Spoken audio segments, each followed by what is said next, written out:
Baling wire, Igor, hyper-real, being in the present tense. The woods, a sudden fall, Slade and moats, the finish, secrets in the back of the bus, a duty. It's always piano wire. At least one murder in every great murder story involves piano wire. It's genre fiction grammar for tooth-grinding, strangulating death. If you want your reader to feel murder's edge cutting into their windpipe, just say piano wire. Well, piano wire was hard to come by in Penns Gap, Indiana, but baling wire was everywhere. I find it pleasingly ironic, even poetic, that just minutes after his disparaging comment about farm work, Moats was going to encounter a staple of farm life in a most unpleasant way. Unfortunately, so was I. None of us knew of Leonardo's plan. In fact, none of us knew that Leonardo felt he needed to take revenge for the disrespect the Salukis had shown us 2 months before by jogging to our place and whipping us, then jogging home. But homecoming had made revenge concrete for Leonardo, and Leonardo liked it. I feel like an angel sent from hell to do justice, he told me later on the subject. I had no idea Leonardo had such dark poetry in him. Of course, Popeye was to be his accomplice. Popeye didn't have enough brains to make a decision about what to eat for lunch without some serious mental grinding. A complex moral decision involving revenge was way beyond his simple circuitry. Because of this, he would serve as Leonardo's witless Igor. His job would be to hold the other end of the wire. As the starter called us to the line, Leonardo and Popeye were scrambling through the dark woods, searching for the perfect spot to hijack Moats. I didn't know this. By then, I didn't know much of anything, except that I was going to run a race as hard and fast as I could. I'd gone completely internal.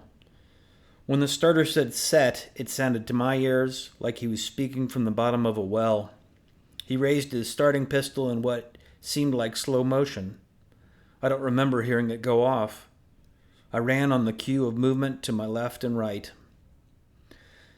But then, everything became very clear and definite and simple and direct. The sensation I had throughout that race was hyper-real. I was aware of everything happening around me at once. I heard a kid take an elbow in his ribs and sigh, 10 feet or so to my right. I felt the vibration of spikes hitting the soft ground. The cool, moist air felt like a buzzing, living thing. I swear I could have counted my individual heartbeats. I was so tuned in. Everything was moving in real time, flowing along easily, and I was comfortably running in the first quarter of the pack as we hit the half-mile mark. There was no nervousness, there was no anxiety, there was no past and no future. There was just the 10 feet in front of me, the runners to my immediate left and right, and the air that filled my lungs. By the mile mark, I was in the top 15, along with all 7 of the Ridgeline runners, my brother Keen and Slade. A coach with a royal blue hat and a large round head held his fogged pair of glasses off the tip of his nose with one hand and held a stopwatch up to his face in the other. He shouted out the mile split. 4:58, 59, 5, 01, 02. Slade, just to my left, looked like he was working hard, but his face, the 2 black eyes and the scab across the bridge of his nose, showed pure determination. Hyder and Keen, both floating right in front of me, seemed zoned in as well. I felt fine. I felt within myself. The JV runners stationed at the mile clapped hard for us, shouted our names, then sprinted off to the next spot on the course where they might cheer us on. I noticed them only in passing, like driving by an exit sign on the highway that's not your exit. I focused only on what was necessary for me to run as fast as I could. In the end, I believe the point of all art, all sport, all work is to be entirely in a moment. It's the place we human beings are most comfortable. It's what we strive for.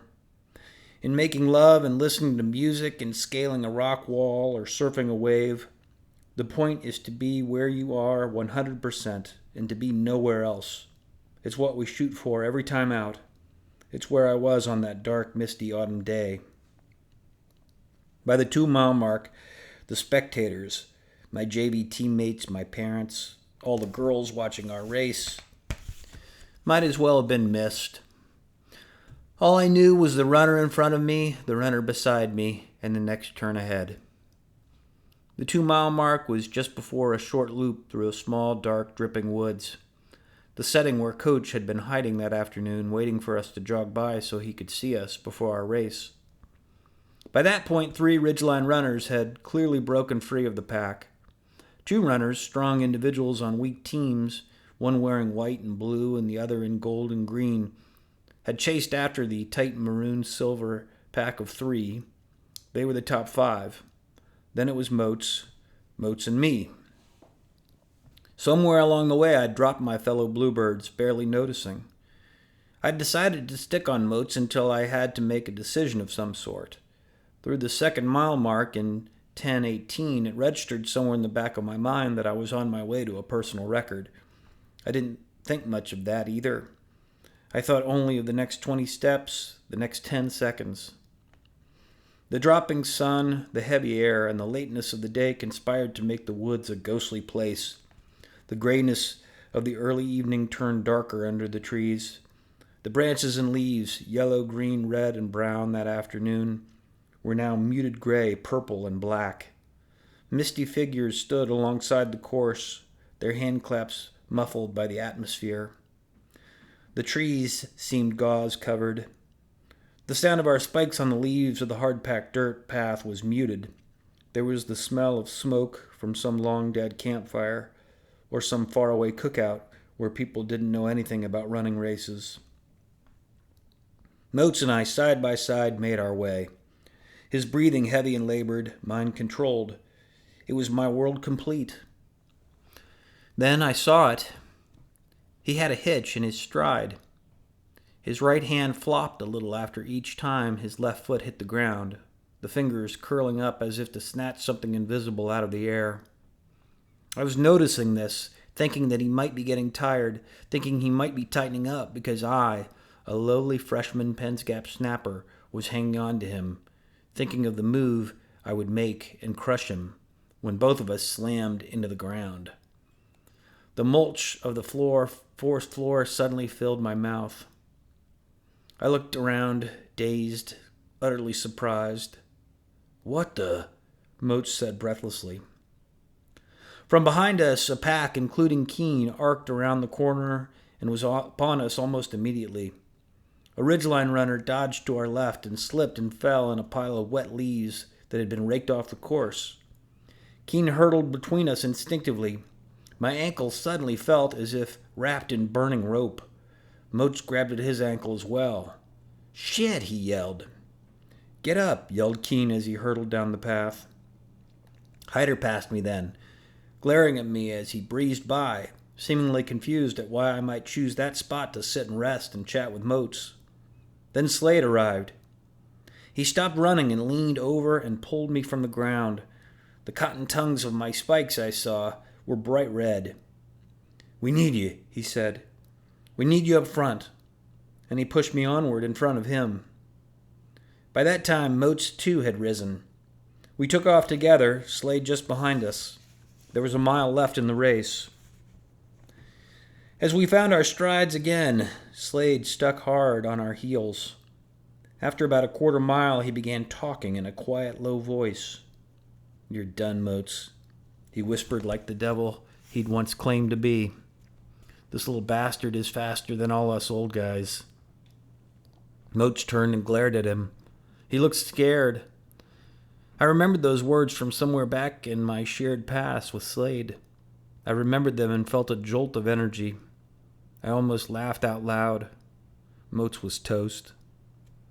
"You're fucked, Moats," Slade whispered. He inhaled and exhaled hard, finding the breath to speak one last time. "With a chainsaw." I left Moats second after that. Never saw him again. With 800 to go, I caught Hyder. With a quarter left, I caught Keene. I kicked and passed one of the 2 individuals who'd broken away with the Ridgeline 3. I'd placed 5th overall. My last mile, if you add in the 10 long seconds on the ground, was just over 5 minutes. My overall time was a personal record of 16:23. Keen was right behind me, Hyder right after that, all three of us in the top 10. Slade and Victor were in the teens. We had moved on with a second-place finish, and we had broken up Ridgeline's pack, placing 3 freshmen in front of their 4th. We had actually run with them. It was the first time any team had done that to them all season. At the awards ceremony, we sat shivering on some aluminum benches before an empty football field. Ice on both my ankles, my shins were marked by a bloody gash just above the tops of my trainers. I barely noticed. I kept admiring the number up high on my chest, the number that looked the same right side up or upside down. Number 1. I'd finally earned it. As we rode back home, Leonardo and Popeye apologized profusely about having caught me up in their wire. Slade attacked them both for their stupidity, but the secret of why Moats and I had gone down would always stay in the back of the bus. We'd all learned to keep our secrets to ourselves, it seemed. Still, that brought up certain thoughts, those things I had failed to keep to myself. And worse, the secret I had kept from my coach and teammates. They were thoughts I didn't like thinking, but I had no choice. That's just the way a conscience works.